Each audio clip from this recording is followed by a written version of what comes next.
ಹಳೆ ಮೈಸೂರು ಭಾಗದಲ್ಲಿ ವರ್ಚಸ್ಸು ಹೆಚ್ಚಳಕ್ಕೆ ಡಿಕೆ ಶಿವಕುಮಾರ್ ಮುಂದಾಗಿದ್ದಾರೆ.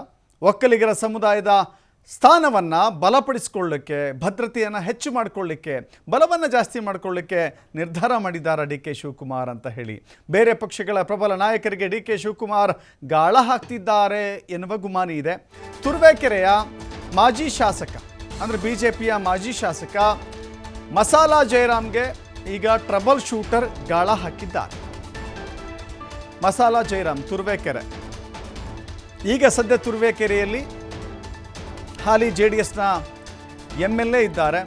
BJPಯ ಮಾಜಿ MLA ಮಸಾಲಾ ಜಯರಾಮ್ ಅವರನ್ನು ಪಕ್ಷಕ್ಕೆ ಕರೆತಂದರೆ ಪ್ರಬಲವಾಗಿ ಅವರನ್ನು ಬಳಸಿಕೊಳ್ಳಬಹುದು ಅಂತ ಜಯರಾಮ್ಗೆ ಟ್ರಬಲ್ ಶೂಟರ್ ಗಾಳ ಹಾಕಿದ್ದಾರಂತೆ. ಜೊತೆಗೆ ಕುಣಿಗಲ್ ಶಾಸಕ ಡಾಕ್ಟರ್ ರಂಗನಾಥ್ ಮೂಲಕ ಕಾಂಗ್ರೆಸ್ ಪಕ್ಷದ ಕಡೆ ಸೆಳೆಯುವಂಥ ಪ್ರಯತ್ನವನ್ನು ಮಾಡ್ತಾ ಇದ್ದಾರೆ. ಪುತ್ರನ ವಿವಾಹದ ಆಮಂತ್ರಣದ ನೆಪದಲ್ಲಿ ಡಿಕೆ ಶಿವಕುಮಾರ್ ಅವರನ್ನು ಭೇಟಿ ಮಾಡಿದ್ದಾರೆ ಜಯರಾಮ್. ಮಂಗಳವಾರ 1 ಗಂಟೆಗೂ ಹೆಚ್ಚು ಕಾಲ DKಶಿ ನಿವಾಸದಲ್ಲಿ ತುರುವೇಕೆರೆಯಲ್ಲಿಯೇ ಕಾಂಗ್ರೆಸ್ ಒಂದು ಚರ್ಚೆ ಆಗಿದೆ. ತುರುವೇಕೆರೆಯಲ್ಲೇ ಕಾಂಗ್ರೆಸ್ಸಿಂದ ಜಯರಾಮ್ಗೆ ಟಿಕೆಟ್ ಕೊಡುವಂಥ ನಿಟ್ಟಿನಲ್ಲಿ ಲೆಕ್ಕಾಚಾರಗಳು ಶುರುವಾಗಿದ್ದಾವೆ. ತುರುವೇಕೆರೆಯಿಂದ ಸ್ಪರ್ಧಿಸಿದ್ದ BML ಅಂದರೆ ಬೆಮಲ್ ಕಾಂತರಾಜ್ ಇದ್ರಲ್ಲ, ಅವರು ಬೇರೆ ಕಡೆ ಚಾನ್ಸ್ ಕೊಡುವಂಥ ಅವಕಾಶ ಇದೆ. ಹೀಗಾಗಿ JDSನಿಂದ ಕಾಂಗ್ರೆಸ್ಸಿಗೆ ವಲಸೆ ಬಂದಿದ್ದರು ಬೆಮಲ್ ಕಾಂತರಾಜ್. DKಶಿ ಗಾಳಕ್ಕೆ ಬೀಳ್ತಾರಾ ಮಾಜಿ ಶಾಸಕ ಮಸಾಲೆ ಜಯರಾಮ್ ಅನ್ನೋ ಪ್ರಶ್ನೆ ಇದೆ. ನೋಡಿ, ಹಳೆ ಮೈಸೂರು ಭಾಗದಲ್ಲಿ ನಾನಾ ನೀನಾ ಎನ್ನುವ ಫೈಟ್ ಯಾರ ಮಧ್ಯೆ ಇದೆ ಅಂತ ಹೇಳಿದ್ರೆ ಅದು ಒಕ್ಕಲಿಗರ ನಾಯಕರ ಮಧ್ಯೆ ಇದೆ. ಹೇಳಿಕೆಳಿ ಅತ್ಯಂತ ಹೆಚ್ಚು ಜನಸಂಖ್ಯೆಯನ್ನು ಹೊಂದಿರುವಂಥ ಒಕ್ಕಲಿಗ ಸಮುದಾಯದಲ್ಲಿ ದೇವೇಗೌಡರ ಕುಟುಂಬ ಭಾಳ ಪ್ರಾಬಲ್ಯವನ್ನು ಹೊಂದಿದೆ. ಆ ಪ್ರಾಬಲ್ಯವನ್ನು ಪಡೆದುಕೊಳ್ಬೇಕು, ನಾವು ಕೂಡ ವರ್ಚಸ್ಸನ್ನು ಗಿಟ್ಟಿಸಿಕೊಳ್ಬೇಕು ಅಂತ ಹೇಳಿ ಕಳೆದ ಬಾರಿ ಅಂದರೆ 2023ರ ಚುನಾವಣೆಯಲ್ಲಿ ಬಹಳ ದೊಡ್ಡ ಮಟ್ಟದ ಪ್ರಯತ್ನವನ್ನು ಮಾಡಿದ್ದು ಸುಳ್ಳಲ್ಲ. ಅದರಲ್ಲಿ ಕೊಂಚ ಮಟ್ಟಿಗೆ ಅಂದರೆ ಒಂದು ಮಟ್ಟದ ಯಶಸ್ಸಂತೂ ಕೂಡ ಡಿಕೆ ಶಿವಕುಮಾರ್ಗೆ ಸಿಕ್ಕಿತ್ತು. ಯಾಕಂತ ಹೇಳಿದ್ರೆ ಡಿಕೆ ಶಿವಕುಮಾರ್ ಅಪ್ರೋಚ್ ಕೂಡ ಹಾಗೆ ಇತ್ತು. ಈ ಬಾರಿ ನನಗೂ ಒಂದು ಅವಕಾಶ ಕೊಡಿ, ಈ ಬಾರಿ ನನಗೊಂದು ಅವಕಾಶ ಕೊಟ್ಟರೆ ನಾನು ಒಕ್ಕಲಿಗ, ನನಗೂ ಕೂಡ ಅವಕಾಶಗಳನ್ನ ಕಾಂಗ್ರೆಸ್ ಪಕ್ಷ ಕೊಡುತ್ತೆ ಅಂತ ಹೇಳುವ ಮೂಲಕ ಪರೋಕ್ಷವಾಗಿ ನಾನು ಮುಖ್ಯಮಂತ್ರಿ ಆಗುವಂಥ ಅವಕಾಶ, ಆ ಕಾಲ ಸನ್ನಿಹಿತವಾಗಿದೆ, ಈ ಸಂದರ್ಭದಲ್ಲಿ ನೀವು ನನಗೆ ಸಪೋರ್ಟ್ ಮಾಡಬೇಕು ಅಂತ ಹೇಳಿ ಕೇಳ್ಕೊಂಡಿದ್ರು.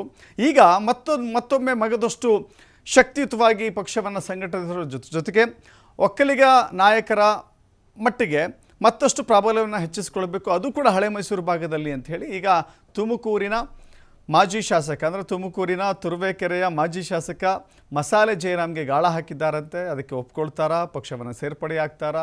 ಜಸ್ಟ್ ಪ್ರಿಲಿಮಿನರಿ ಮಾತುಕತೆಗಳು. ಕೆಲವೊಂದು ಬಾರಿ ಏನಾಗುತ್ತೆ, ಆಮಂತ್ರಣವನ್ನು, ಮಗನ ಮದುವೆಯ ಆಮಂತ್ರಣವನ್ನು ಕೊಡಬೇಕು ಅಂತ ಹೋದಾಗಲೂ ಕೂಡ ಕೆಲವೊಮ್ಮೆ ಕುಶಲೋಪರಿಯನ್ನು ಮಾತಾಡಬೇಕಾಗತ್ತೆ, 1 ಗಂಟೆಗೂ ಹೆಚ್ಚು ಕಾಲ ಕಳೀಬೇಕಾಗತ್ತೆ. ಹಾಗಂತ ಮಾತ್ರಕ್ಕೆ ರಾಜಕೀಯವಾಗಿ ಚರ್ಚೆ ಆಗಿದೆ, ರಾಜಕೀಯ ಕಾರಣಗಳಿಗಾಗಿ ಭೇಟಿ ಮಾಡಿದ್ದಾರೆ ಅಂತಿಲ್ಲ. ಎಲ್ಲವೂ ಕೂಡ ರಾಜಕೀಯ ಕನ್ನಡಿಯಲ್ಲೇ, ರಾಜಕೀಯ ಭೂತಗನ್ನಡಿ ಹಿಡ್ಕೊಂಡು ನೋಡಬೇಕಾಗಿಲ್ಲ. ಕೆಲವೊಂದು ಬಾರಿ ಅದನ್ನು ಬಿಟ್ಟರೂ ಕೂಡ ಕೆಲವೊಂದು ಬೇರೆ ಬೇರೆ ವಿಚಾರಗಳಿರುತ್ತೆ. ಸೊ ಈ ಮಧ್ಯೆ ರಾಜಕೀಯ ಮಾತುಕತೆಗಳು ನಡೆದಿದ್ದಾವೆ ಎನ್ನುವ ಕಾರಣಕ್ಕಾಗಿ ಇದು ಸುದ್ದಿ ಆಗ್ತಾ ಇದೆ.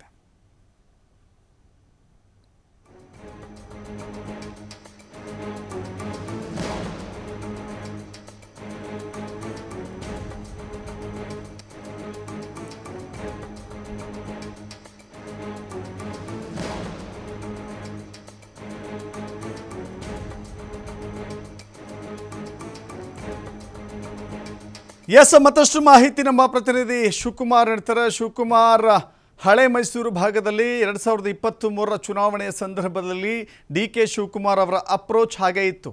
ನಾನು ಒಕ್ಕಲಿಗ, ನನಗೂ ಅವಕಾಶಗಳನ್ನು ನೀವು ಕೊಡಬೇಕು, ನೀವು ನನ್ನ ಬಲಪಡಿಸಿದ್ರೆ ಮುಂದಿನ ಬಾರಿ ಕಾಂಗ್ರೆಸ್ ಪಕ್ಷ ನನ್ನನ್ನು ಬಲಪಡಿಸುತ್ತೆ, ಅಂದರೆ ಪರೋಕ್ಷವಾಗಿ ಮುಖ್ಯಮಂತ್ರಿ ಆಗುವ ಅವಕಾಶ ಇದೆ, ಬಲಪಡಿಸಿ ಅಂತ ಹೇಳಿ ನನಗೂ ಕೂಡ ಶಕ್ತಿಯನ್ನು ದಾರಿ ಏರಿರಿ ಅಂತ ಅಪ್ರೋಚ್ ಹಾಗೆ ಇತ್ತು. ಹಾಗೆ ಅವರು ಜನರಲ್ಲಿ ಮನವಿ ಮಾಡ್ತಿದ್ರು.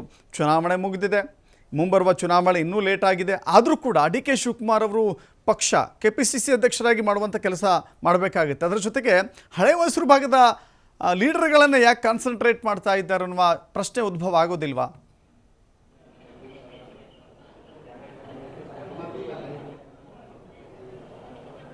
ದಶರಥ್, ಈಗ ಸಹಜವಾಗಿ ಮುಖ್ಯಮಂತ್ರಿಗಳ ಕುರ್ಚಿ ಮೇಲೆ ಕಣ್ಣಿಟ್ಟಿರುವಂಥ ಡಿಕೆ ಶಿವಕುಮಾರ್ ಅವರು ಈಗಾಗಲೇ ಸಾಕಷ್ಟು ಪ್ರಯತ್ನಗಳನ್ನು ಮಾಡ್ತಾ ಇದ್ದಾರೆ. ಒಂದು ಕಡೆ ಈಗ ಹೈಕಮಾಂಡ್ ನೇರವಾಗಿ ನಾವು ಸಮಯ ಬಂದಾಗ ನಿರ್ಧಾರವನ್ನು ತೆಗೆದುಕೊಳ್ತೇವೆ, ಅಲ್ಲಿಯವರೆಗೆ ಯಾರೂ ಕೂಡ ಈ ವಿಚಾರದಲ್ಲಿ ಮಾತನಾಡಬೇಡಿ ಎನ್ನುವಂಥ ಒಂದು ಸೂಚನೆಯನ್ನು ಕೊಟ್ಟ ನಂತರ ಎಲ್ಲರೂ ಕೂಡ ಮಾತನಾಡುವುದನ್ನು ಬಿಟ್ಟಿದ್ದಾರೆ. ಕಡೆ ಡಿ ಕೆ ಶಿವಕುಮಾರ್ ಕೂಡ ಈ ವಿಚಾರದ ಬಗ್ಗೆ ಎಲ್ಲೂ ಕೂಡ ಮಾತನಾಡ್ತಾ ಇಲ್ಲ. ಕಾರಣ ಎಲ್ಲೋ ಒಂದು ಕಡೆ ಅವರು ಮುಂದಿನ ವಿಧಾನಸಭಾ ಚುನಾವಣೆಯತ್ತ ಗಮನವನ್ನು ಕೇಂದ್ರೀಕರಿಸಿದಂತೆ ಕಾಣಿಸ್ತಾ ಇದೆ. 2028ಕ್ಕೆ ಮುಖ್ಯಮಂತ್ರಿ ಆಗಬೇಕು ಅನ್ನುವಂತಹ ಕನಸನ್ನು ಇಟ್ಟುಕೊಂಡಂತೆ ಕಾಣಿಸ್ತಾ ಇದೆ. ಹಾಗಾಗಿ ಒಂದು ಕಡೆ ಹಳೆ ಮೈಸೂರು ಭಾಗದಲ್ಲಿ ಒಕ್ಕಲಿಗ ಸಮುದಾಯದ ನಾಯಕರನ್ನು ಸೆಳೆಯುವಂಥ ಒಂದು ಪ್ರಯತ್ನವನ್ನು ಮಾಡ್ತಾ ಇದ್ದಾರೆ. ಸಮುದಾಯ ನನ್ನ ಬೆನ್ನಿಗೆ ನಿಂತಿದ್ದೆ ಆದರೆ ನನಗೆ ಮುಖ್ಯಮಂತ್ರಿ ಅವಕಾಶವನ್ನು ನಾನು ಪಡ್ಕೊಳ್ಬಹುದು ಅನ್ನುವಂಥ ಲೆಕ್ಕಾಚಾರ ಡಿ ಕೆ ಶಿವಕುಮಾರ್ ಅವರಲ್ಲಿ ಇದ್ದಂತೆ ಕಾಣಿಸುತ್ತೆ. ಸೊ ಹಾಗಾಗಿ ಈಗಾಗಲೇ ನೀವು ಹೇಳಿದಾಗೆ ಕಳೆದ ವಿಧಾನಸಭಾ ಚುನಾವಣೆಯಲ್ಲೂ ಕೂಡ ಹಳೆ ಮೈಸೂರು ಭಾಗದಲ್ಲಿ ಒಕ್ಕಲಿಗ ಸಮುದಾಯದ ಶಾಸಕರನ್ನು ಸೆಳೆಯುವಂಥ ಒಂದು ಪ್ರಯತ್ನವನ್ನು ಮಾಡಿದರು. ಕೆಲವು ವಿಚಾರದಲ್ಲಿ ಅವರು ಯಶಸ್ವಿ ಕೂಡ ಆಗಿದ್ರು. ಗುಬ್ಬಿ ಶ್ರೀನಿವಾಸ್ ಇರ್ಬೋದು, ಬೆಮೆಲ್ ಕಾಂತರಾಜ್ ಅವರು ಇರ್ಬೋದು, ಹಾಗೆ ಅರಸೀಕೆರೆ ಶಿವಲಿಂಗೇಗೌಡರು ಇರ್ಬೋದು, ಇವರೆಲ್ಲರನ್ನೂ ಕೂಡ ಒಂದು ಕಡೆ ಆಪರೇಟ್ ಮಾಡಿ ಅದನ್ನು ಕಾಂಗ್ರೆಸ್ ಪಕ್ಷಕ್ಕೆ ಅವರನ್ನು ಕರೆತರುವಲ್ಲಿ ಯಶಸ್ವಿಯಾಗಿದ್ದರು. ಈಗ ಮತ್ತೆ ಅಂಥದ್ದೇ ಒಂದು ಸನ್ನಿವೇಶವನ್ನು ಇಷ್ಟಾದರೂ ಕೂಡ ಹಳೆ ಮೈಸೂರು ಭಾಗದಲ್ಲಿ ಇನ್ನೂ ಕೂಡ ಒಕ್ಕಲಿಗ ಸಮುದಾಯ ದೇವೇಗೌಡರ ಬೆನ್ನಿಗೆ ನಿಂತಿದೆ. ತಾನು ಉಪಮುಖ್ಯಮಂತ್ರಿ ಆಗಿದ್ದರೂ ಕೂಡ ನನ್ನ ಬೆನ್ನಿಗೆ ಅದು ನಿಲ್ತಾ ಇಲ್ಲ. ಆ ಒಂದು ಕಾರಣಕ್ಕೆ ನನ್ನ ಹಿಂದೆ ಸಮುದಾಯ ನಿಂತಿದ್ದೆ ಆದರೆ ನಾನು ಕೂಡ CM ಸ್ಥಾನಕ್ಕೆ ಪ್ರಬಲವಾಗಿ ನಾನು ಪೈಪೋಟಿಯನ್ನು ಕೊಡಬಹುದು ಅನ್ನುವಂಥ ಲೆಕ್ಕಾಚಾರ ಡಿ ಕೆ ಶಿವಕುಮಾರ್ ಅವರಲ್ಲಿದೆ. ಸೊ ಹಾಗಾಗಿ ಈಗ ಉಳಿದಿರುವಂತಹ ಒಕ್ಕಲಿಗ ಸಮುದಾಯದ ನಾಯಕರು ಯಾರಿದ್ದಾರೆ ಅವರನ್ನು ಕರೆತರುವಂಥ ಒಂದು ಪ್ರಯತ್ನವನ್ನು ಮಾಡ್ತಾ ಇದ್ದಾರೆ. ಮತ್ತೊಂದು ಕಡೆ ಹಳೆ ಮೈಸೂರು ಭಾಗದಲ್ಲಿ ಇರುವಂತಹ ಬೇರೆ ಬೇರೆ ಸಮುದಾಯಗಳ ಮುಖಂಡರನ್ನು ಕೂಡ ಸೆಳೆಯುವಂಥ ಒಂದು ಪ್ರಯತ್ನವನ್ನು ಮಾಡ್ತಾ ಇದ್ದಾರೆ. ಅದರ ಭಾಗವಾಗಿ ತುರುವೇಕೆರೆಯಿಂದ BJP ಮಾಜಿ ಶಾಸಕರಾಗಿರುವಂಥ ಮಸಾಲೆ ಜಯರಾಮ್ ಅವರನ್ನು ಎಳೆದು ತರುವಂಥ ಒಂದು ಪ್ರಯತ್ನವನ್ನು ಡಿ ಕೆ ಶಿವಕುಮಾರ್ ಅವರು ಮಾಡ್ತಾ ಇದ್ದಾರೆ. ಕುಣಿಗಲ್ ಶಾಸಕರಾಗಿರುವಂಥ ರಂಗನಾಥ್ ಅವರ ಮೂಲಕ ಈಗಾಗಲೇ ಮಸಾಲೆ ಜಯರಾಮ್ ಅವರಿಗೆ ಗಾಳವನ್ನು ಹಾಕಿರುವಂಥ ಡಿ ಕೆ ಶಿವಕುಮಾರ್ ಅವರ ಜೊತೆ ಮಾತುಕತೆಯನ್ನು ಕೂಡ ನಡೆಸಿದ್ದಾರೆ.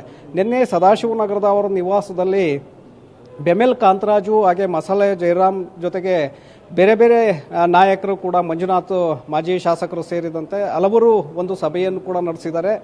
ಪುತ್ರನ ಆಮಂತ್ರಣ ಪತ್ರಿಕೆಯನ್ನು ಕೊಡುವಂಥ ಒಂದು ನೆಪವನ್ನು ಇಟ್ಟುಕೊಂಡು ಮಸಾಲೆ ಜಯರಾಮ್ ಅವರು ಡಿ ಕೆ ಶಿವಕುಮಾರ್ ಅವರ ಜೊತೆ ಕಾಂಗ್ರೆಸ್ ಪಕ್ಷಕ್ಕೆ ಸೇರ್ಪಡೆಯಾಗುವ ಬಗ್ಗೆ ಏನಾದರೂ ಚರ್ಚೆಯನ್ನು ಮಾಡಿದ್ರಾ ಅನ್ನುವಂತಹ ಅನುಮಾನಗಳು ಈಗ ಸೃಷ್ಟಿಯಾಗ್ತಾ ಇದೆ. ಯಾಕೆಂದರೆ ನಿನ್ನೆ ಅವರ ಜೊತೆ ಸುಮಾರು 1 ತಾಸಿಗೂ ಹೆಚ್ಚು ಕಾಲ ಡಿ ಕೆ ಶಿವಕುಮಾರ್ ಅವರ ಜೊತೆ ಮಸಾಲೆ ಜಯರಾಮ್ ಅವರು ಮಾತನಾಡಿದ್ದಾರೆ.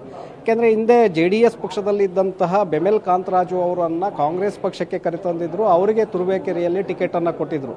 ಯಾಕೆಂದರೆ ಹಿಂದೆ MD ಲಕ್ಷ್ಮೀನಾರಾಯಣ ಅವರು ಕಾಂಗ್ರೆಸ್ ಪಕ್ಷದಲ್ಲೇ ಇದ್ದರು. ತುರುವೇಕೆರೆಯಿಂದ ಅವರು ಕೂಡ ಟಿಕೆಟನ್ನು ಬಯಸಿದ್ರು. ಆದರೆ ಯಾವಾಗ ಬೆಮೆಲ್ ಕಾಂತರಾಜ್ ಅವರನ್ನು JDSನಿಂದ ಆಪರೇಟ್ ಮಾಡಿ ಕಾಂಗ್ರೆಸ್ ಪಕ್ಷಕ್ಕೆ ತಂದು ಅವರಿಗೆ ಟಿಕೆಟನ್ನು ಅಲ್ಲಿ ಕೊಡಲಾಯಿತು, MD ಲಕ್ಷ್ಮೀನಾರಾಯಣ ಅವರು ಕಾಂಗ್ರೆಸ್ ಪಕ್ಷವನ್ನು ತೊರೆಯುತ್ತಾರೆ. ಅವರು BJP ಪಕ್ಷಕ್ಕೆ ಸೇರ್ಪಡೆಯಾಗ್ತಾರೆ. ಸೊ ಈಗ ಬೆಮೆಲ್ ಕಾಂತರಾಜ್ ಅವರ ಜಾಗಕ್ಕೆ ಮತ್ತೊಬ್ಬ ನಾಯಕನನ್ನು ತಂದು ನಿಲ್ಲಿಸುವಂಥ ಒಂದು ಪ್ರಯತ್ನಕ್ಕೆ ಡಿ ಕೆ ಶಿವಕುಮಾರ್ ಕೈ ಹಾಕಿದ್ದಾರೆ. ಯಾಕೆಂದರೆ ತುರುವೇಕೆರೆಯಲ್ಲಿ ಮಸಾಲೆ ಜಯರಾಮ್ ಅಂದರೆ ಸಾಕಷ್ಟು ಹೆಸರು ಇದೆ, ಜೊತೆಗೆ ಚಿರಪರಿಚಿತರು. ಅವರನ್ನು ಅಲ್ಲಿ ಕರೆತಂದು ಅವರಿಗೆ ಅಲ್ಲಿ ಟಿಕೆಟನ್ನು ಕೊಡೋದು, ಬೆಮೆಲ್ ಕಾಂತರಾಜ್ ಅವರಿಗೆ ಮುಂದಿನ ಬಾರಿ ತುಮಕೂರು ನಗರದಿಂದ ಅವರನ್ನು ಕಣಕ್ಕಿಳಿಸುವಂಥ ಆಲೋಚನೆ ಡಿ ಕೆ ಶಿವಕುಮಾರ್ ಅವರಲ್ಲಿದೆ. ಸಮುದಾಯವನ್ನು ಮೊದಲು ಗಟ್ಟಿಗೊಳಿಸುವಂಥ ನಿಟ್ಟಿನಲ್ಲಿ ಡಿ ಕೆ ಶಿವಕುಮಾರ್ ಈ ಒಂದು ಪ್ರಯತ್ನಗಳನ್ನು ಮಾಡ್ತಾ ಇರುವಂಥದ್ದು. Darshan. Yes, thank you Shivakumar.